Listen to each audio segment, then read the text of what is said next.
Hey friends, my name is Z and you're watching MakesItEasy, and welcome to a new video for Design Technology DT Timber specific content.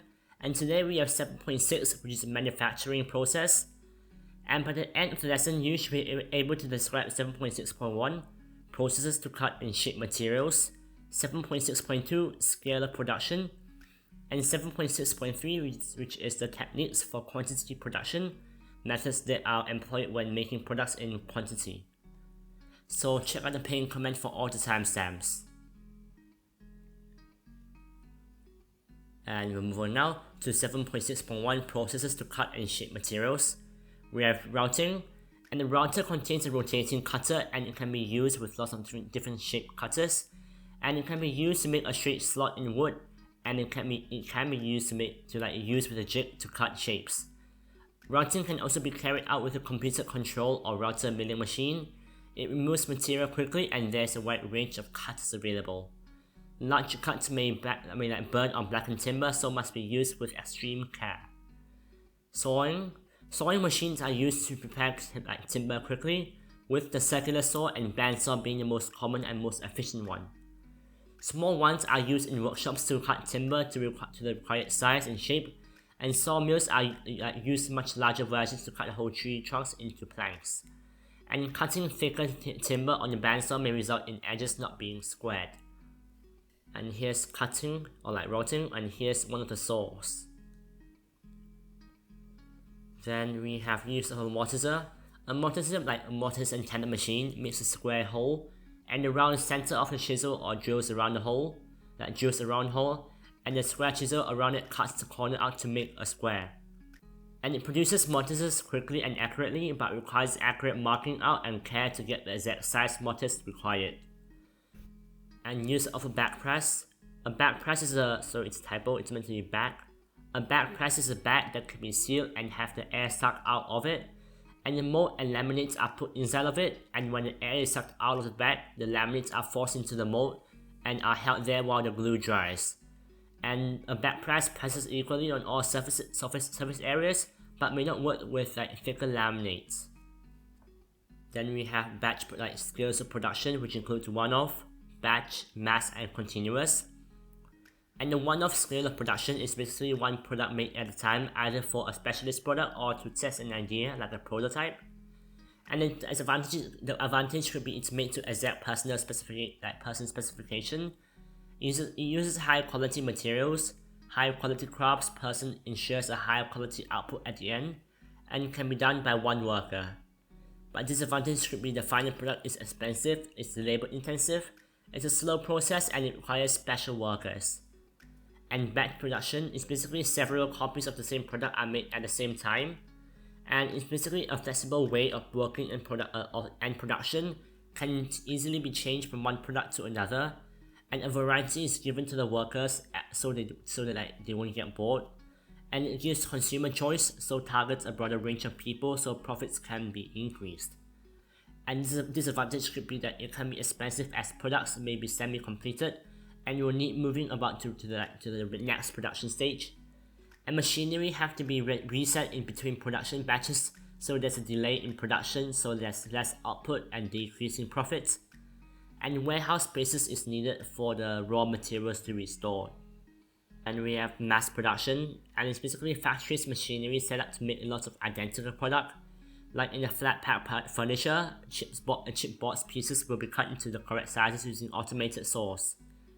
And is used for popular products like over-the-counter drugs, canned food, and household appliances. Advantage should be that the parts can be bought from other companies to reduce costs, and as these processes include advanced technology and conveyor systems to rapidly improve production, which means more products are available at shops. But disadvantage should be that since most of it is used in computers, there are less jobs for the public, and workers are not very motivated since their work is very repetitive and very mundane task. Then we have 7.6.2 again, the continuous production. And the factory machinery makes the same thing 24/7, and the features include maximize the production rate, reduces the extra cost that will need to pay to start and stop all machines in the process, and allows you to continuously send goods to the market and etc. Advantage should be that you can make the product very quickly and cheaply. And disadvantage should be machinery is very expensive to set up. So it's meant to be a typo. It's only worthwhile for making a huge quantities of a product. Then we have 7.6.3 techniques for quantity production. We have marking out methods, and I'll just skim through this. And it's basically transferring measurements onto material before it is cut. For example, for one-off or batch production, marking out is important. Advantage should be it's accurate when you mark it out, and it's customizable at any time, where you can just mark it out anytime. And disadvantage could be it's time consuming and there may be human error. And jigs, basically they can be put over a piece of work and guide a drill or a saw to cut in the required place. It's a quick and accurate way to make lots of holes or cuts in the exact right place, as long as the jig is positioned correctly and it's shaped accurately. Advantage should be it can increase the rate of production, and it requires less skilled labor, and it saves labor and high accuracy of parts. But disadvantage should be that it wears away from time to time and can use a lot of material, and it's bulky. Then we have fixtures and templates. Fixtures hold the workpiece in place while it is being cut or shaped. This speeds up the processes, but a range of fixtures may be required, adding to initial costs, just like a vise. And it is durable and will support the product, and is safe, and it's particularly good for heavy and larger objects. And disadvantage could be that it is very big and bulky and can make a thing like very difficult, and they require a lot of additional accessories like gauges. Templates are like a cutout shape that you can draw around to mark a shape that you want to cut from a piece of material like timber. And templates can be made from paper or card or metal or wood, depending on how many use, like single use or like multiple uses. And template is useful in batch production because it allows workers to mark out the same shape quickly and accurately. Advantage should be it speeds up production time and can make all product produced identical and very consistent. And disadvantage should be if the template is wrong, then the whole product will be faulty, which is basically like a high risk, high reward. Then we have patterns and sub-assembly. A pattern is similar to a template, but the pattern for a product might include several individual templates needed to make a whole product. One pattern can result in multiple accurate replicas. Advantage should be it speeds up the development process, and it helps prevent issues that can cause major problems. And disadvantage should be plastic patterns are quite fragile, so it needs some metal reinforcement. And plastic patterns may not cope well with severe shock. In sub-assembly, sub-assemblies are components that have been assembled and used as individual components in a larger product. The sub-assembly is built to a uniform specification, quality tested in its own right, and can be entirely replaced. For example, standard DVD module is inserted in different desktop computers. An advantage should be it eliminates direct and indirect labor costs, it's time saving, and it reduces defects. Disadvantage could be the wages may not be very competitive, and the work itself can be extremely repetitive. Then we have CAM, and CAM is basically computer-aided manufacturing, and it uses computer to guide the cutters on a computer numerically controlled CNC machine. The product online will be drawn on your computer-aided design package or CAD. So you can have a read. Advantage should be it's very accurate and it's consistent, and you can operate 24/7, which is basically like all day. But disadvantage should be it has a high initial setup cost, and training is required for the programmers. And then we have quality control. A quality control is a system for trying to make sure the products being manufactured are good enough for sale. It reduces the waste and should help customers to receive a more reliable product.